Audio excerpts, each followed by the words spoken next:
Chapter 1. The Inner State.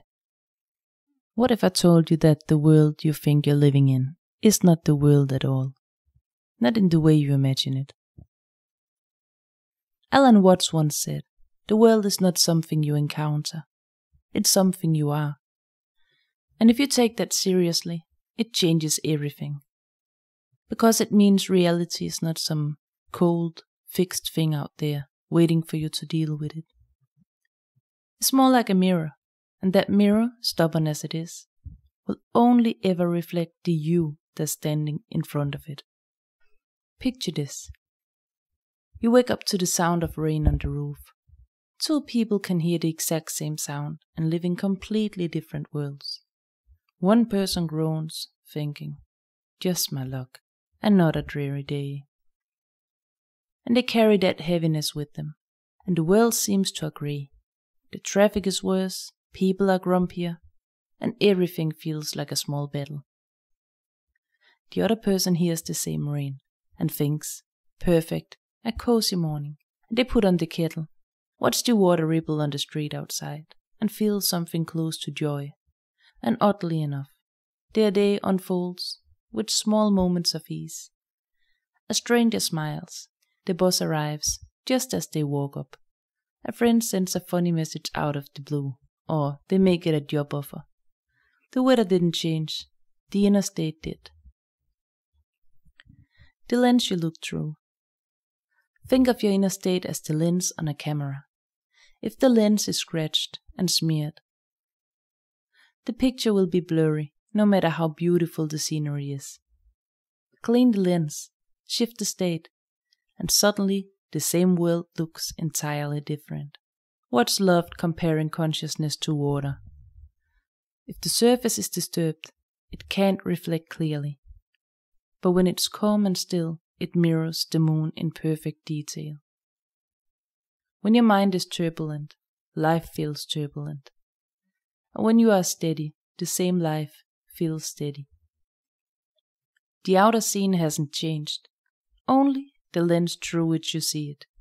So why fixing the world rarely works? Most of us think we'll feel better once the outside changes. New job, new city, new relationship. Then life will be better. But again and again, the same old frustrations sneak in wearing different masks. Watts would smile and say, you can't get away from yourself by moving from one place to another. The constant isn't the world. The constant is you. Change the inner state, and the outer begins to shift. Not because you forced it, but because it's a reflection. You don't wait for the mirror to smile first. Life as an echo. Imagine shouting into a canyon. What comes back is shaped by what you send out. A joyful shout echoes joyfully. A harsh yell echoes harshly. Life works in exactly the same way. The mood you bring, the expectation you carry, and the openness or tightness in your heart, all of it returns to you in some form. This isn't mystical, wishful thinking. It's the basic loop between self and world. You are part of the pattern, not separate from it. From struggle to dance. Here's where Watts got playful. Life is not a problem to be solved, he'd say. It's a dance to be danced, to be enjoyed. And you don't dance to arrive at a final position on the floor. You dance to feel the music, to be moved by it. In the same way, you don't shift your inner state just to get somewhere else. You shift because it is the experience of living. And when you do, strange little gifts start showing up. The right person calls. The answer you've been looking for falls into your lap. A locked door swings open without you pushing. The friendly universe. Einstein once posed a question. Is the universe friendly or hostile? Watts would say it's as friendly as the state you meet it with. If you live as though the world is on your side, not blindly, but with a sense of trust, you begin to see evidence of that trustworthiness. It's not that the universe has changed overnight. It's that you've tuned yourself to notice the parts of it that have been friendly all along. For the next day, walk through the world as though it's conspiring in your favor. Treat strangers like long-lost friends. Expect help. Expect ease. Notice what changes, not out there, but in here. Notice how people respond differently. How events seem to line up in ways you didn't plan. And remember, you didn't force the world to change. You simply changed the you that the world is reflecting. What might leave you with this thought? The world you see is the world you are. Stop waiting for the reflection to smile first. Smile into the mirror and watch how reality smiles back. Because once you start here with your inner state, you may find there was never really a line between inside and outside at all. Chapter 2. Synchronicity. The dance of coincidence. Have you ever had one of those moments where the world feels like it's winking at you? You're thinking about an old friend, and seconds later they send you a message. You're reading a book, and the exact sentence you need leaps off the page at the exact moment you're ready to hear it. Or maybe you overhear a stranger say the one thing that solves a problem you've been wrestling with for weeks. These moments feel like more than chance. They feel personal, as if the universe has just slipped you a note under the door. Carl Jung called this synchronicity, the meeting of inner meaning with outer events. Alan Watts called it something else entirely, the dance. Alan Watts was fascinated by the way certain events seemed to line up without any obvious cause. He wasn't quick to label it magic or miracle. Instead, he suggested that synchronicity happens when you're moving in harmony with the whole, when your inner state and the larger patterns of life are in step with each other, like two dancers moving to the same rhythm without rehearsing. And here's the twist. In his view, it's not that the universe suddenly starts arranging things for you. It's that you begin to notice the arrangement that's been there all along. Imagine turning an old-fashioned radio. When you're slightly off the right frequency, the music is fuzzy, interrupted by static. Turn the dial a little, and suddenly the station comes in clear. Synchronicity, Watts might say, is what happens when you tune your inner frequency to match the world's. The static drops away, and the song you were meant to hear plays loud and clear. It was always there. You just weren't dialed in. Here's where people get stuck. They hear about synchronicity and immediately try to make it happen. They force it, watching every number plate for secret codes, or trying to read cosmic meaning into spilled coffee. Watts would laugh and say, you can't catch the rhythm by running ahead of the music. Synchronicity is like a cat. The more you chase it, the more it darts away, but sits still, relaxed, and curls up in your lap. The inner state connection. Why do moments of synchronicity tend to appear when we're calm, open, and trusting? Because that's when the noise inside us drops. When the mind is quieter, we notice subtle cues we'd normally miss, a change in tone, a passing comment. The open door in the corner of our vision. It's not so much that the universe suddenly speaks. It's that you've stopped talking over it, seeing the pattern. Watts often used the metaphor of tapestry. Up close, you only see tangled threads. Step back and a beautiful image appears. Synchronicity is like catching a sudden glimpse of that larger picture, realizing that the things you thought were random have been part of a pattern the whole time. The moment you see the pattern, life feels more like a conversation than an accident. You say something with your actions and thoughts, and the world replies, sometimes in the form of a person, sometimes a book, sometimes a song, playing at the exact right moment. Letting life lead. Think of dancing with a skilled partner. If you resist, try to control every step, the dance becomes awkward. But if you relax and follow the lead, your movements flow and you end up somewhere far more graceful than you could have planned. Synchronicity often works the same way. When you loosen your grip on how things must happen, you leave room for life to surprise you. And sometimes that surprise is so perfectly timed it makes you laugh out loud. An experiment in coincidence. For the next week, try this. Instead of forcing events, live as if the world is a co-creator. Speak your intentions quietly to yourself. Not as a demand, but as an invitation, and then go about your day with curiosity. Notice what appears. Maybe it's a chance meeting, maybe it's a sudden idea, or maybe it's something you can't explain, but can't ignore either. The trick isn't to grab it or demand more. The trick is simply to notice and keep dancing. Alan Watts might say it like this: synchronicity is the universe playing with you. If you try to trap it, it vanishes. But if you play along, it keeps the game going. The moments will come when they come, and they will come. Your part is not to manufacture them, but to be so present, so open, that when they appear, you're ready to nod back at the wink and say, I saw that.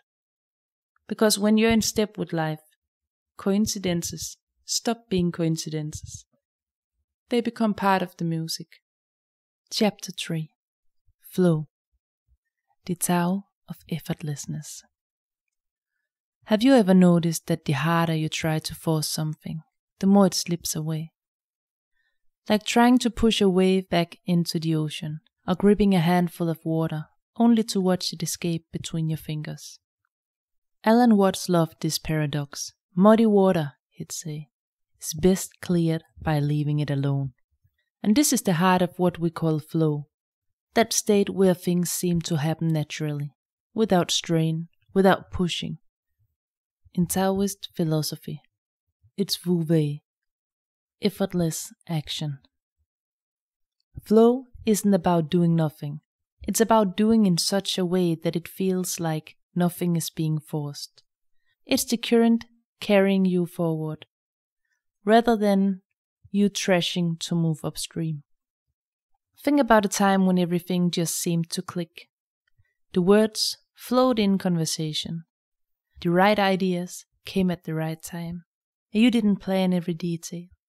Yet somehow everything unfolded perfectly. That's flow. It's the moment when you and the world are moving in the same direction. When your actions feel like the next natural step rather than a battle to be fought. Alan Watts would remind us, this isn't magic, and it's not laziness. It's the art of aligning with the rhythm of life, instead of trying to rewrite the song.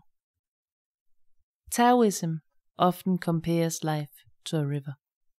You can fight the current, exhaust yourself paddling against it, and still end up far from where you wanted to be. Or you can learn to move with the flow, steering when necessary, but allowing the river to carry you. Flow doesn't mean surrendering all choice. It means recognizing that the current is stronger than you are, and that your energy is better spent moving in harmony with it. In Western culture, we've been taught that control equals success. Plan harder, push harder, work harder, and yet, Watts would point out, this obsession with control often pulls us out of the natural rhythm. When we cling to a fixed idea of how things must happen, we miss the openings life is offering us. We reject the current because it doesn't match our map, forgetting that the river might be carrying us to somewhere far better than we imagined. You can't be in flow when your mind is in chaos. Flow requires a kind of relaxed alertness, a willingness to act when the moment calls, and a willingness to pause when it doesn't. This is why the inner state matters so much. When you're calm and open, you can sense when to step forward and when to let things be. The smallest cues become obvious, the timing of a conversation, the feeling that now is the moment to act. Alan Watts would often use humor to point out the absurdity of forcing things. Imagine trying to make yourself fall asleep by trying really hard, or demanding that someone like you by explaining all the reasons they should. Some things can only happen when you stop trying to force them. Flow is one of them. It arrives when you loosen your grip on the steering wheel, just enough for the road to guide you. How to enter flow? While you can't manufacture flow on command, you can create the conditions for it. Start by doing something you enjoy deeply, something that absorbs your attention so completely that you lose track of time. Notice the way action feels effortless when you're not worrying about the outcome. Then bring that same attitude into other areas of your life. Instead of demanding results, focus on presence. Listen fully in conversations. Move through tasks without rushing. And let your curiosity guide you rather than fear of urgency. The Taoist had a saying, "The sage does nothing, yet nothing is left undone." It sounds impossible until you experience it. When you're in flow, you're not frantically chasing, and yet everything that needs to happen, happens. And this is because flow connects you with timing. You say the right thing at the right moment. You're in the right place without trying to be. Life's puzzle pieces fall together, and you find yourself wondering how it all worked so smoothly. For the next few days, try this. Stop for a moment before taking action, and ask yourself, am I moving with the current or against it? If it feels forced, pause. If it feels natural, lean in. You'll notice that when you choose the moments that feel aligned, things require far less effort. You're not wasting energy fighting what is. You're working with it. Watts might say, you're not separate from the flow. You are the flow, pretending to be a person navigating it. And when you understand that, you stop thrashing against the river. You begin to trust it, and you begin to dance with it. And life, in its quiet, playful way, starts to carry you exactly where you need to go. Chapter 4. Desire and Detachment. Wanting without clinging. Here's a riddle for you. How do you get what you want without needing it? It sounds backwards, doesn't it? We're told that if you want something badly enough, if you focus on it, fight for it, sacrifice for it, and you'll get it. But Alan Watts loved to turn that idea on its head. He suggested that the deepest desires are fulfilled not when we grip them with white-knuckled intensity, but when we hold them lightly, like a butterfly on an open palm. Watts wasn't against wanting things. Desire, he says, is the movement of life through you. It's the current saying, this way, but the trouble begins when desire turns into clinging, when I would like this becomes I must have this or I can't be happy. The moment we must have something, our will shrinks. We become tense, desperate, less aware of anything outside that narrow tunnel. And in that state we often push the very thing we want further away. Imagine trying to befriend a wild bird. If you run at it with arms outstretched, it flies off. But if you sit quietly, maybe sprinkle a few seeds, and let it approach in its own time, it might land right on your hand. Watts would say that life responds in a similar way. When you're desperate, you radiate resistance. When you're relaxed, you radiate openness. And openness is magnetic. Detachment, in the Wattsian sense, isn't about not caring. It's about caring without strangling. Want what you want, enjoy the wanting, but be willing to let it go if it doesn't come. This is harder than it sounds because our minds are addicted to the illusion of control. We think that if we just hold on tighter, we'll secure the outcome. But Watts would grin and say, trying to control the future is like trying to straighten the waves of the sea. If you think of desire as a compass, rather than a contract, the whole feeling changes.